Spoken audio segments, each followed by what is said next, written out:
Sit quietly and ask yourself who you are, where you are, and what you are. Your answers will reveal your state of consciousness, your body of belief. Paul said, "We do not look to the outer things, but to the things unseen. For the outer things are transient, but the unseen things are eternal." Your beliefs, seen by the mystic, are personified. They form a state which completely controls your behavior. Any modification within your body of belief will result in a change in your outer world. Blake tells us, "Eternity exists and all things in eternity, independent of creation, which was an act of mercy."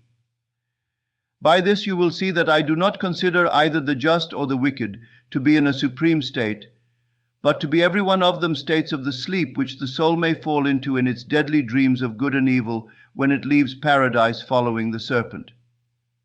Now, Blake uses the word mercy only as one who sees that states are eternal. That in God's mercy, He created all things, not just a few, so that any situation which can be conceived already exists in eternity. When Blake said, "Eternity exists and all things in eternity, independent of creation, which was an act of mercy," he meant that everything you see is dead, a part of the eternal structure of the universe. You are its operant power. When you enter a scene, it becomes animated. Then you become lost in your own animation and think it is independent of your perception. Looking at it, you cannot believe you are causing the animation, but you are. You and I are living souls buried in a world of death. We are destined to be life-giving spirits through an act of mercy, but until that time we animate what we perceive. Questioning self, Blake asks, "O miserable man that I am, who will deliver me from this body of death?" May I tell you, no earthly power can do it, only God. Peter tells us, "Blessed be the God and Father of the Lord Jesus Christ.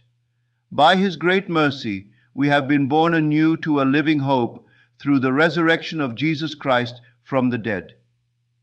This is true, for only by God's act of great mercy can we be born anew. Now, buried in a world of eternal death, you are animating dead forms, believing they are independent of your perception of them. This you will continue to do until God's great mercy awakens Jesus Christ within you. If Christ was not buried in you, He could not awaken in you, and if He is not in you, He could not emerge from you. Therefore, like Paul, you carry in your body the death of Jesus. It is the tomb in which He is buried. His awakening delivers you from a body of death, but until that time you must live in and adjust to the dead body you wear. And now, until you are born from above, you operate the power which gives life to this world. For the world is a dream filled with dead scenery, while you are Proteus. As you enter the scene, you cause the parts to be made alive. Not knowing this, you think there are others and fight the shadows of your own being. All things exist in the human imagination, and all phenomena are solely produced by imagining. Where there is no imagining, everything vanishes. If lack is now in your world and you cease to be aware of it by imagining plenty, lack disappears. Therefore, any modification in your body of belief will cause a change in your life. Now embedded in death, we resurrect into life by the act of mercy. Scripture calls this transformation Jesus Christ, for it is He who is buried in us. And when He awakens and rises, we are born from above, thereby setting us free from this body of death. Until that moment in time, you can enter a state, partake of it, and move on to another. This is how it is done. Although I am living here in Los Angeles, I desire to be in New York City. While lying on my bed tonight, I close my physical eyes to the room surrounding me and assume I am in New York City. Then I ask myself these questions. If I were now in New York City, what would I see? Would I think of Los Angeles as 3,000 miles to the west of me? Where are my friends and loved ones?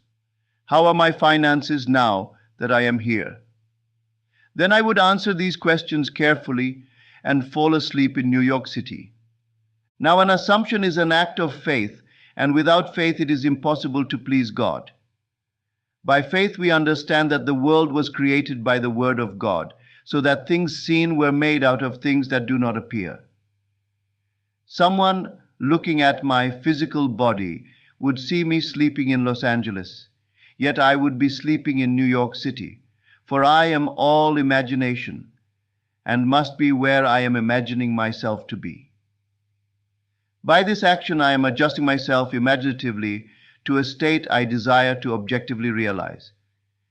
And if I have imagined with conviction, by giving New York City all of the sensory vividness of reality, things will immediately begin to happen to compel me to make the journey. I do not imagine lightly anymore, because I now know every imaginal act will come to pass. When I first stumbled upon this principle, I thought it was stupid. The idea that imagining creates reality was nonsense. How could anyone believe a thing into being without any external evidence to support it? How could any imaginal act be the causative fact which fuses and projects itself? Although I did not believe it could, I imagined, and got that which I did not want. So I acquaint you now with what I know about this principle of imagining and lead you to your choice and its risk. There is always a risk, for you may not want what you have imagined after you get it, so I warn you to select wisely. Do you know what you want from life? You can be anything you want to be if you know who you are. Start from the premise, I am all imagination and pass through states. For eternity, all things exist now.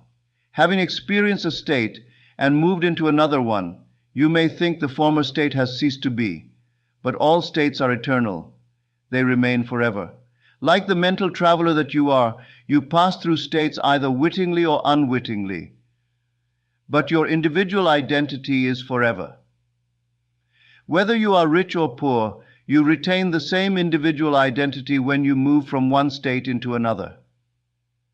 If you are not on guard, you can be persuaded by the press, television, or radio to change your concept of self and unwittingly move into an undesirable state. You can move into many states and play many parts, but as the actor you do not change your identity. When you are rich, you are the same actor as when you are poor. These are only different parts you are playing. You annexed your physical body for the experiences you are now having, but you are not the body you wear. The day will come when you will awaken to this fact. Then, like Proteus, you will assume any shape for the part you want to play. If it takes a fish, you will be a fish.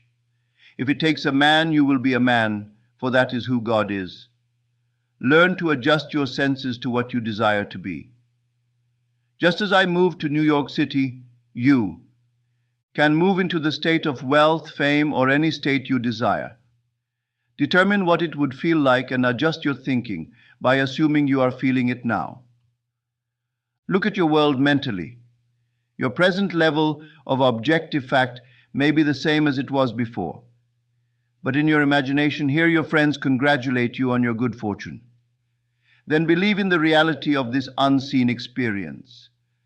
Like Paul, look not to things seen, but to things unseen.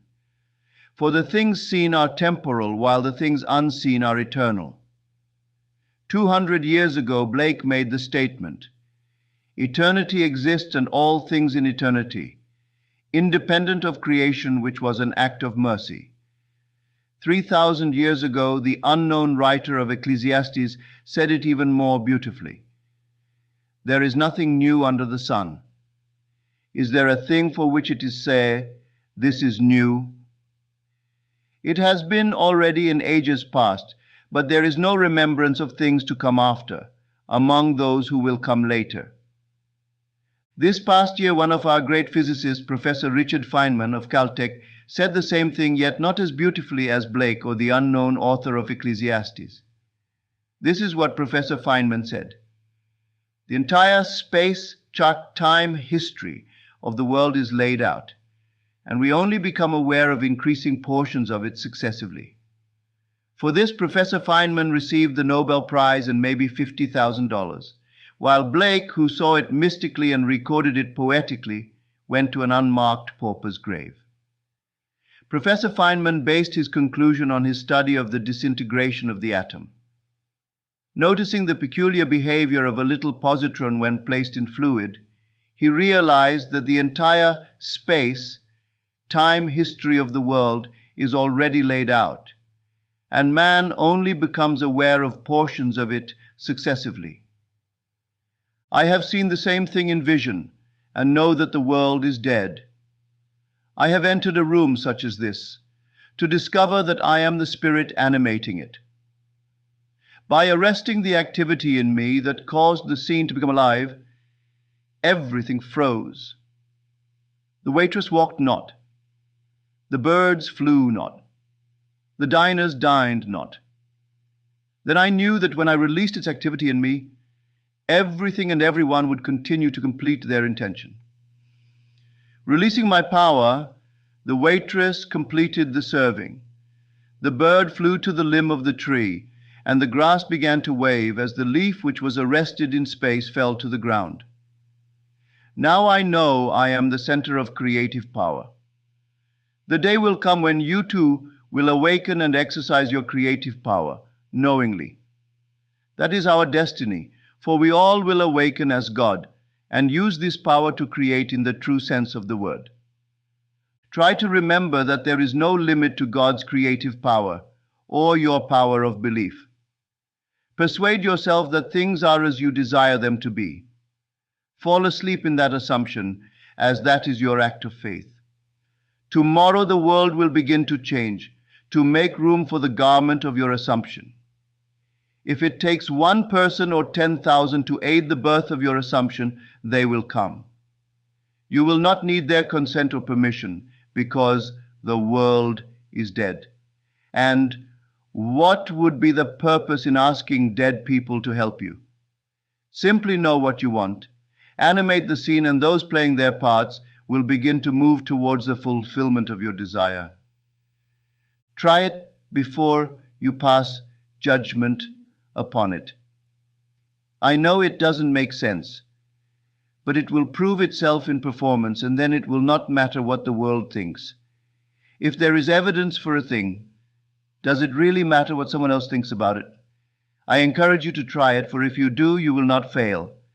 Now let us go into the silence.